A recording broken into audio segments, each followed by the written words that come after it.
നമസ്കാരം കൂട്ടുകാരെ, ഞാൻ പീറ്റർ ചോവുള്ളൂർ. ഇന്നത്തെ പുതിയ വീഡിയോയിലേക്ക് ഏവർക്കും സ്വാഗതം. അതായത് 22/3/2025 റബ്ബർ വില നോക്കുമ്പോൾ കേരളത്തിൽ റബ്ബർ വില വർദ്ധിച്ചിരിക്കുന്നു. ലാറ്റക്സ് വിലയും വർദ്ധിക്കുന്നു. വിദേശത്തും വില കൂടി. സ്വർണ്ണവില താഴ്ന്നു. ഇനി നമുക്ക് നേരെ റബ്ബർ വില നോക്കാം. Rubber board Kottayam RSS4 201, RSS5 197 ആണ് 1 കിലോയുടെ പുറത്ത്. ISNL 1 കിലോ 184, ലാറ്റക്സ് 60% 136 രൂപ 85 അങ്ങനെ പോകുന്നത്. ഇനി കൊച്ചി വില നോക്കുമ്പോൾ RSS4 1 കിലോ 201, RSS5 197. ഇന്നത്തെ വില നോക്കുമ്പോൾ RSS4ഉം RSS5ഉം 1 രൂപയാണ് വർദ്ധിച്ചിരിക്കുന്നത്. ISNL 1 രൂപയാണ് വർദ്ധിച്ചിരിക്കുന്നത്. പിന്നെ ഇപ്പോൾ എല്ലാവരുടെയും കയ്യിൽ ഷീറ്റില്ലാത്തതുകൊണ്ട് കർഷകർക്ക് വിഷമമായി. കാര്യം സീസൺ ടാപ്പ് ചെയ്യുന്നവർ മാത്രമാണ് അവരുടെ കയ്യിൽ മാത്രമേ ഉള്ളൂ ഷീറ്റ്. അവർ ഇപ്പോൾ സന്തോഷത്തിലാണ്, വില ഇങ്ങനെ വർദ്ധിച്ചുകൊണ്ടിരിക്കുന്നത് കാരണം. ഇനി വിദേശത്തെ റബ്ബർ വില നോക്കുമ്പോൾ RSS4ഉം RSS5ഉം കിൻഡലിൻ്റെ പുറത്ത് 81 രൂപയാണ് വർദ്ധിച്ചിരിക്കുന്നത്.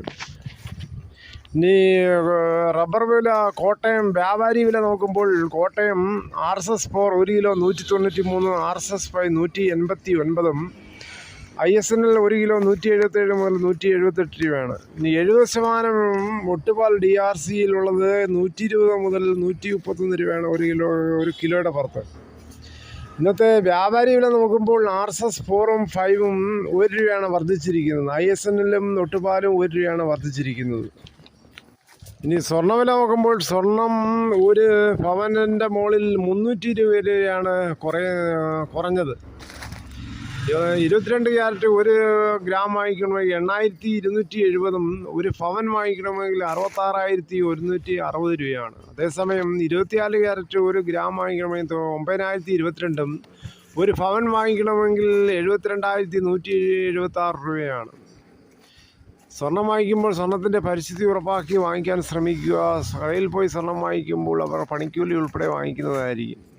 ഇനി കുരുമുളക് വില നോക്കുമ്പോൾ കുരുമുളക് അൺഗാർബിൾഡ് 689, ഗാർബിൾഡ് 709, പുതിയത് 679. തേങ്ങ ഇന്നത്തെ വില 60 രൂപയാണ് 1 കിലോയുടെ പുറത്ത്. അതേസമയം നാടൻ മുട്ടയില്ലാത്ത ചകിരിയില്ലാത്ത തേങ്ങ കിലോയ്ക്ക് 80 രൂപ മുതലാണ് ഉള്ളത്. ഇനി അടയ്ക്ക നോക്കുമ്പോൾ പുതിയത് 220, പഴയത് 300 രൂപയാണ്. കൊക്കോ ഉണങ്ങിയത് 430 രൂപയാണ്. ഇപ്പം ഞങ്ങളുടെ നാട്ടിൽ ഇന്നലെ ചെറിയ ചാറ്റൽ മഴയുണ്ട്. 2-3 ദിവസം കൊണ്ട് ഇപ്പോൾ ചെറിയ ചാറ്റൽ മഴകളുണ്ട്. അത് കാരണം എല്ലാവരും മിക്കവാറും ചേനയും ചേമ്പും കാച്ചിലും എല്ലാം നടുകയാണ്. ഇനി മഴ പെയ്യുന്നുള്ള പ്രതീക്ഷയിൽ എല്ലാവരും കുംഭമാസത്തിൽ തന്നെ ചേന നട്ട് കഴിഞ്ഞു. ഇപ്പോൾ മിക്ക ആൾക്കാരും ചാക്കിലും കൃഷി ചെയ്യാൻ തുടങ്ങി. അങ്ങനെ പല രീതിയിലുമാണ് ഇപ്പോൾ കൃഷികൾ നടക്കുന്നത്.